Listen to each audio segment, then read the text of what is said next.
Okay, let's get right into it.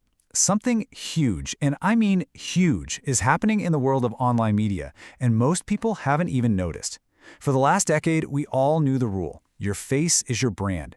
Well, that whole idea is being torn down and replaced by something, well, something faceless, anonymous, and unbelievably powerful.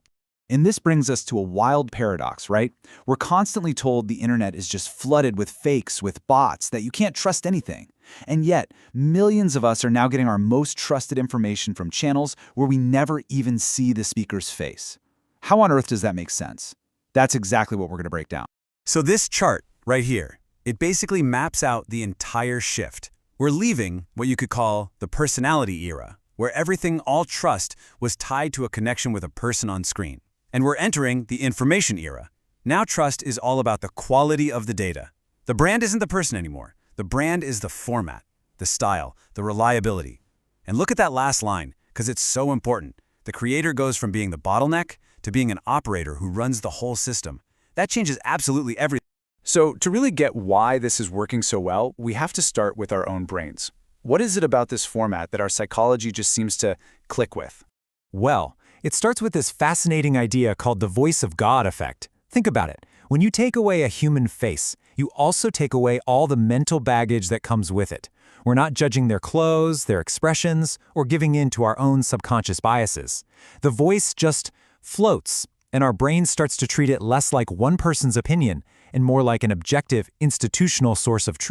And you know what? There's actually some hard science to back this up. It's called cognitive load theory, and the gist is simple. Our brains only have so much bandwidth. We can only effectively process a few new things at once, and this is where the old video format actually has a hidden flaw.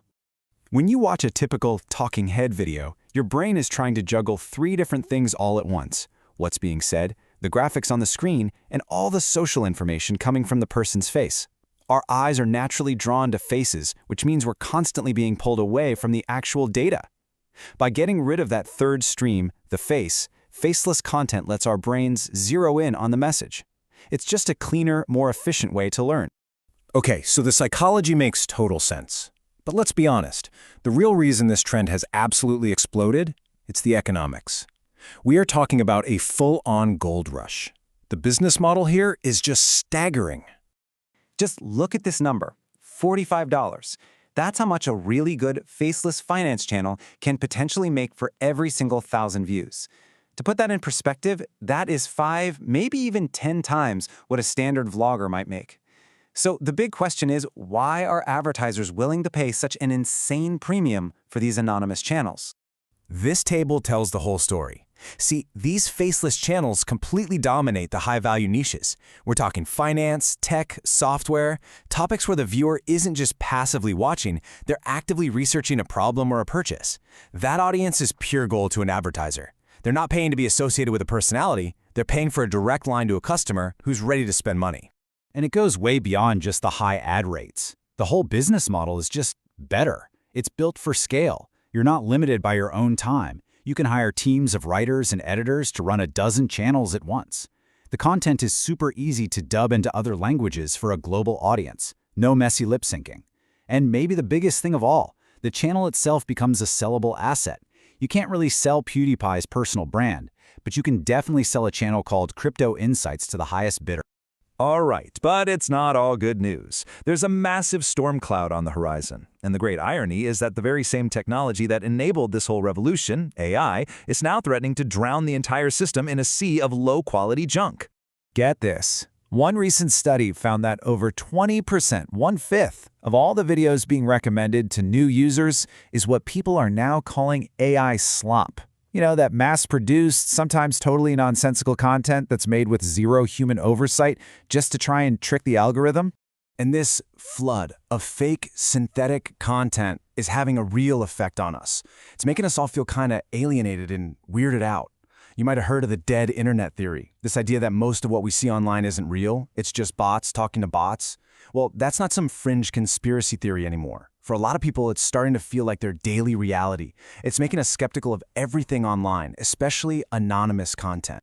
And you know what? The data completely backs up that skepticism. There's a very real trust gap.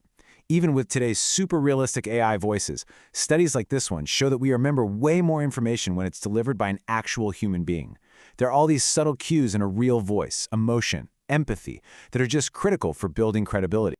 So, if cheap, dumb AI is the problem, could a new, much smarter kind of AI actually be the solution?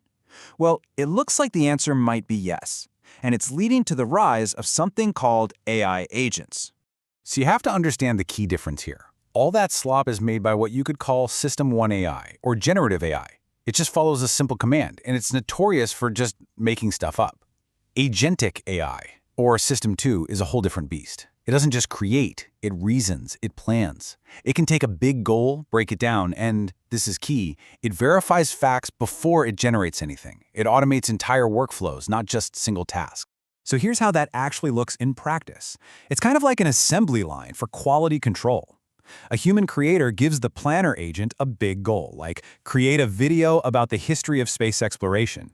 The planner builds a fact-checked outline. Then, the executor generates the script and finds all the visuals. And finally, and this is the cool part, the critic agent reviews the whole package for quality and logic.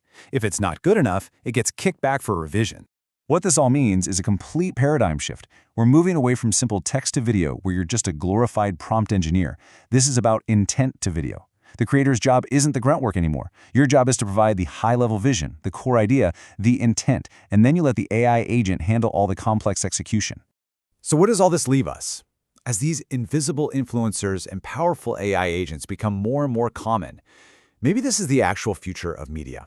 It's not going to be humans versus machines. It's going to be a synthesis of both. Incredibly powerful AI systems that are guided and curated by human taste, human creativity, and human intent. What does that world actually look like? Well, that's the big question we're all going to have to think about.